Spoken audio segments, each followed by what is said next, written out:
नमस्कार, आप देख रहे हैं बिहार टिक्स। ओपन सिग्नल में आज सुशील मोदी की बात। बिहार बीजेपी के कद्दावर नेता सुशील मोदी के लिए फिर झटका है।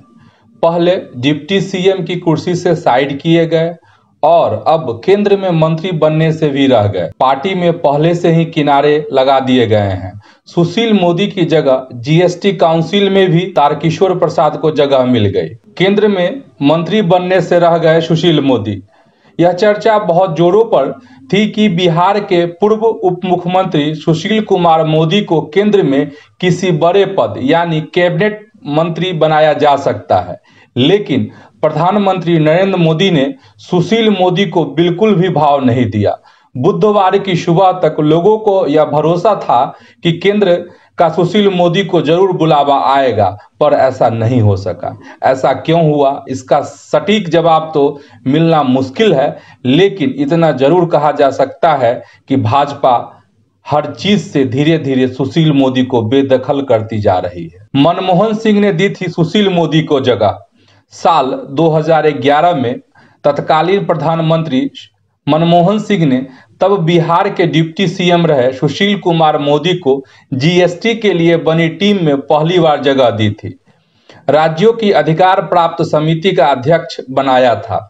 उसके बाद सुशील मोदी की अगुवाई में ही जीएसटी कानून की ड्राफ्टिंग हुई। 2013 में नीतीश कुमार से गठबंधन टूटा तो सुशील मोदी ने भी जीएसटी काउंसिल की इम्पावर्ड कमेटी से इस्तीफा दे दिया। उस समय मोदी ने बताया था कि कानून बनाने का काम लगभग पूरा हो गया है, अब सिर्फ वस्तुओं और सेवाओं को किस टैक्स स्लैब में रखना है यह बच गया है। तारकिशोर प्रसाद ने जीएसटी से भी बेदखल किया। 1 जुलाई 2017 से जीएसटी प्रणाली देश भर में लागू हो गई। बिहार में भी नीतीश कुमार से बात बन गई। सुशील मोदी की जीएसटी काउंसिल में वापसी हो गई। इंटीग्रेटेड जीएसटी पर बने राज्यों के 7 सदस्यीय ग्रुप ऑफ मिनिस्टर्स का अध्यक्ष उन्हें बनाया गया। बिहार विधानसभा चुनाव से पहले 5 अक्टूबर 2020 को जीएसटी काउंसिल की 42वीं बैठक हुई थी, जिसमें सुशील मोदी दमखम के साथ मौजूद थे। 43वीं बैठक 28 मई 2021 को हुई, जिसमें सुशील मोदी की जगह तारकिशोर प्रसाद ने ले ली। मतलब तारकिशोर प्रसाद ने सुशील मोदी से पहले डिप्टी सीएम की कुर्सी छीनी और इसके बाद जीएसटी से भी उन्हें बेदखल कर दिया। बिहार बीजेपी के सेकेंड लाइन को ऊपर लाया जा रहा। बिहार बीजेपी के सीनियर नेताओं को किनारे लगाया जा रहा है, या यूं कहें कि साइडलाइन किया जा रहा है। जो सेकेंड लाइन के नेता हैं उनको ज्यादा तरजीह दी जा रही है। बिहार विधानसभा चुनाव के बाद बीजेपी में ये रणनीतिक बदलाव देखने को मिल रहा है। सबसे पहले डिप्टी सीएम की कुर्सी पर से सुशील कुमार मोदी की विदाई हुई। इसके बाद सीनियर नेताओं को मंत्री पद नहीं दिया गया। इसमें ज्यादातर मगध रेंज के वैसे नेता हैं जो सालों से पार्टी पर कब्जा बनाए हुए थे। फिलहाल वो पार्टी के फैसले पर कुछ बोलना नहीं चाहते हैं। जो हो रहा है उसे बस देखकर तसल्ली कर रहे हैं। बीजेपी में किनारे होते जा रहे सुशील कुमार मोदी। सुशील कुमार मोदी को डिप्टी सीएम से हटाकर राज्यसभा का सांसद बना दिया गया। तब मीडिया में जोर शोर से उछाला गया कि उनको केंद्र में मंत्री का पद दिया जाएगा। हालांकि ऐसा नहीं हो सका। सुशील मोदी को जीएसटी काउंसिल से भी हटा दिया गया था। आमतौर पर जीएसटी के बैठक के बाद सुशील मोदी मीडिया में इसकी बारीकियों पर बयान दिया करते थे, मगर वहां भी सुशील मोदी की जगह तारकिशोर प्रसाद को शामिल किया गया। सुशील मोदी के चहेतों को भी नहीं मिल रही तरजीह। बिहार में पार्टी ने पहले ही सुशील मोदी के चहेतों को किनारे लगाना शुरू कर दिया था। राज्य में कई ऐसे नेताओं को तरजीह दी गई जो सुशील मोदी के गुड बुक में नहीं थे। वैसे नेताओं को किनारे लगा दिया गया जिनका सुशील मोदी से ठीक ठाक संबंध था। पार्टी में कुछ ऐसे नेता हैं जो सार्वजनिक तौर पर सुशील मोदी से दूरी बरतते हैं, मगर उनके निजी संबंध बहुत अच्छे हैं।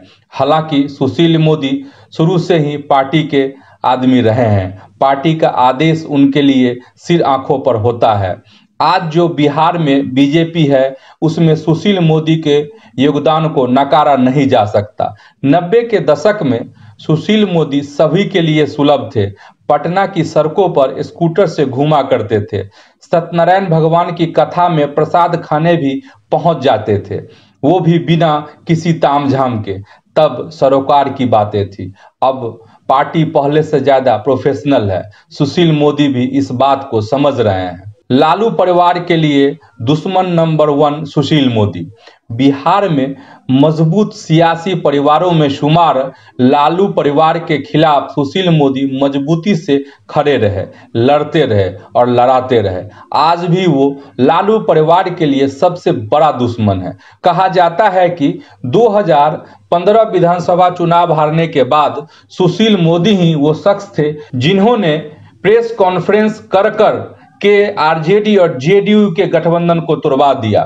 बेरोजगार बीजेपी नेताओं को सत्ता दिलाकर रोजगार दिला दी। सुशील मोदी को नीतीश के करीबी होने का नुकसान, मगर इन सब के बीच सुशील मोदी पर नीतीश कुमार के करीबी होने का आरोप भी लगता चला गया। कई बार उन्होंने पार्टी लाइन से इतर जाकर नीतीश कुमार के फेवर में बयान भी दिया। दिल्ली से पार्टी को चला रहे नेताओं को जाहिर है सुशील मोदी की बातें कई बार खटकी होंगी। चूंकि बिहार में बीजेपी और लालू परिवार के बीच आमने सामने के सियासी मुकाबले का फायदा नीतीश कुमार उठा ले रहे हैं। पिछले 15-16 सालों से राज्य की सत्ता पर राज कर रहे हैं, जबकि उस हिसाब से ना तो उनके पास कैडर है और ना ही वोट बैंक। मगर बिहार का नंबर गेम ही ऐसा हो गया है कि हर बार फायदा नीतीश कुमार को मिल जाता है। अब बीजेपी लीडरशिप तारकिशोर प्रसाद पर दांव लगा रही है। आपको हमारी यह रिपोर्ट कैसी लगी, आप हमें कमेंट कर जरूर बताएं।